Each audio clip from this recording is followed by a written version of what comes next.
Y mi papá a veces se enojaba y decía, oye, es mi hija. Y decía, sí, es mi nieta, partida doble, gané. O sea, además estoy hablando del abuelo patriarca. O sea, no estoy hablando del abuelo, no, del abuelito así como ahora medio moderno, no. El abuelo patriarca, que de una mirada a todo el mundo nos ponía firmes. O sea, tú sabías que habías hecho algo, no porque te decían que eres malcriado, no. Con una mirada tú sabías perfectamente que habías metido la pata. Agachabas la cabeza y por el camino más recto que se cruzaba. En ese tiempo se comía los adultos en una mesa y los peques en otra mesa cuando había las reuniones familiares. Era la única nieta que se sentaba al lado del abuelo en una silleta especial, y cuando mis tíos se quejaban decían que si hay una, que estén todos, decía, a ver, yo les quiero aclarar algo. La única reina de esta casa es mi nieta. Al que no le guste puede irse. Entonces yo siempre me creía así como, ay, o sea, mi abuelito era lo máximo, todo lo que él pedía, todo lo que él decía, no importa que yo era guerrillera, no importa que era nada, porque si mi abuelito me pedía que vaya a misa, yo iba. O sea, era impresionante. Así fue como todos los años, todos los primeros domingos de mayo, mi abuelo consagraba a toda su familia a la Santísima Virgen María. Contrataba un autobús y llevaba a todos sus hijos, nueras y nietos en el bus, porque nadie podía llevar su auto, e íbamos rezando el Santo Rosario hasta llegar al santuario. Y no podías rezar así como Dios te salve María llena. Decía, fuerte, no te oigo, como hombre, Dios te salve María llena. Entonces íbamos todo el camino rezando, rezábamos como 3 rosarios de ida, 3 rosarios de vuelta, y claro, a veces ya no te daba, pero él era fiel. Entonces llegaba, oíamos la Santa Misa, y ya le conocían los sacerdotes, entonces nos acercaba a toda la familia y nos hacía la consagración a la Santísima Virgen María. Te guste o no te guste, estés de acuerdo, no estés de acuerdo, eso no se preguntaba, se obedecía. Mi abuelo ya sabía, obviamente por mis papás, que yo andaba en muy malos pasos, que yo ya había estado prácticamente alejada de Dios y de la iglesia durante varios años. Y mi abuelo era muy respetuoso, pero también muy fuerte conmigo, y me decía, mira,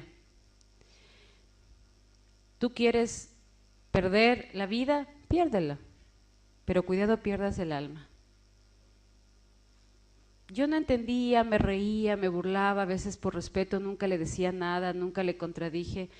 Cuando ya estaba muy viejito, en el último mayo que nos consagramos a la Virgen, yo tenía 17 años cuando falleció mi abuelo. En mayo ya estaba bien malito, pero nos llevó a un santuario que queda como a 20 minutos de la casa donde él vive. Me llevó entrando en el pasillo central, en el santuario de la Virgen del Agua Santa, en Ambato, en Baños. Me cogió en el pasillo central del brazo con su bastoncito, agarrado a mí, y me dijo, mírala, pero mírala a los ojos, ella te llevará de regreso a la casa del Padre. Salimos de ahí. Mi abuelo siempre pidió por tener una vida y una muerte santa. Se encomendaba mucho a San José y al Señor de la Buena Muerte. Cuando murió, estaba ya muy malito, vinieron 2 sacerdotes muy amigos de él, le dieron todos los sacramentos y le dijeron que se despide de toda su familia, que nos dé la bendición. Me pidió que yo no entre, sino hasta el final. Cuando entró al final, él murió un miércoles, eso fue el domingo, porque yo tenía que volver al colegio. Cuando me despedí me dijo, me dio la bendición y me dijo que Dios te bendiga, en nombre del Padre, del Hijo y del Espíritu Santo. Y me dio una cachetada en la cara así. Me dijo, mi bastoncito, no me cansaré de rezar por ti en el cielo, porque yo quiero vivir eternamente junto a Dios contigo. Y todos los días, mientras esté allí, voy a pedir por ti. Y voy a pedir que Dios no permita que te mueras sin que tú puedas estar en el cielo conmigo.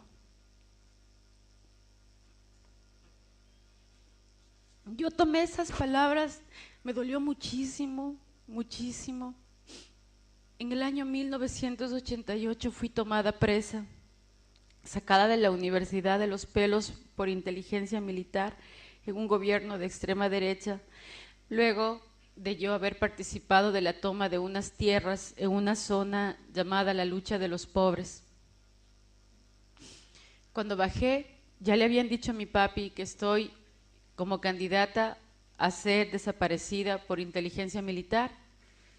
Mi papá me lo advirtió, yo no le hice caso, fui a la universidad y cuando fui tomada presa, fui torturada, me abrieron prácticamente la espalda, me quitaron las uñas, nos metieron en un cuarto totalmente encapuchados a 5 compañeros, nos patearon, nos dieron líquidos que nos descompusieron el estómago, nos daban vómito y no teníamos ni siquiera un baño, nos tiraron unas latas para que ahí nos desocupáramos. Y lo único que yo pensaba era, abuelito, estés donde estés, cuídame, porque me habían contado que algunas compañeras las habían violado, las habían maltratado, 2 nunca regresaron, nos ponían las pistolas y disparaban sin balas para que declaráramos dónde estaban nuestros compañeros, las casas secretas. Y yo lo único que pedía es, abuelito, cuídame, abuelito, no me desampares. Y yo soñaba en que él estaba ahí y eso me ayudó a sobrevivir. Mi papá me encontró y de castigo en 1988 me mandó a España a estudiar a un instituto del Opus Dei y a una casa donde iban muchos residentes del Opus Dei en San Sebastián, España. Y lo único que me pidió fue que los viernes, a las reuniones de los viernes, no podía dejar de asistir.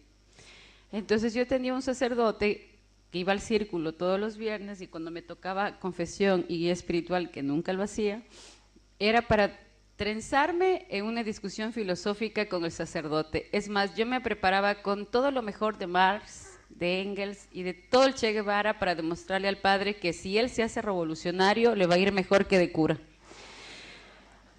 Y el padre también iba dispuesto a salvar el alma de esta pecadora.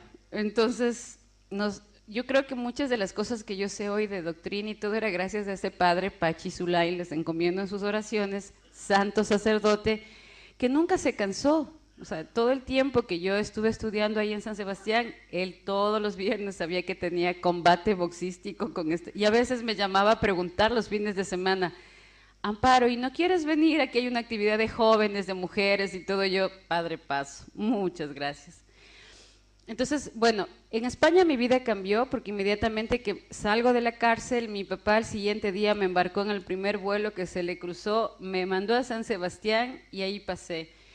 Un tiempo fui a Leta y no me gustó para nada, no era la revolución que yo soñaba, la revolución de los pobres, la revolución de las mujeres, era una cuestión política media complicada, que sí, que los vascorros, que la euskera, y dije, no, eso no es lo mío. A veces iba, participaba, pero nunca me vinculé para nada con ellos, más que los conocí de cerca. Había una señora ecuatoriana casada con uno de los dirigentes de este grupo, entonces a veces iba a comer a su casa, participaba, pero nunca le encontré mucha gracia. Pero en cambio me ayudó mucho, uno porque mi vida se pacificó, me dediqué a ser estudiante, comencé a hacer actividades culturales, tomé terapia para poder sanar muchas de las cosas de todo el proceso ese que viví cuando fui torturada, tomada presa. Realmente fueron 2 años maravillosos. Y volví porque mi mamá me dijo, mijita, te estamos extrañando mucho, ¿por qué no te vienes unos días a pasar acá? Y yo sabía que iba a caer en la tentación, dije no, yo sabía que iba a volver. Regresé en el año 1990 y efectivamente el gobierno de extrema derecha había sido ya ganado por un gobierno en democracia, por un gobierno de izquierda, entonces yo ya podía volver, varios de mis compañeros y amigos estaban dentro del poder, entonces cuando apenas llegué, uno de ellos, muy ligado a Osvaldo Guayasamín, me dice, Amparo, estoy de ministro de Educación, quiero que me ayudes como asesora. A los 21 años, recién graduada de la universidad, que te digan que vas a ser asesora de un ministro de Educación, dije, wow, me quedo. ¿Dónde firmo? Me quedé y nuevamente empecé con todo este proceso de la izquierda, de la revolución, hicimos un proyecto de alfabetización, donde metíamos toda la doctrina con Mafalda, con todo lo que era la revolución, para que aprendan a leer la gente en la campaña de alfabetización.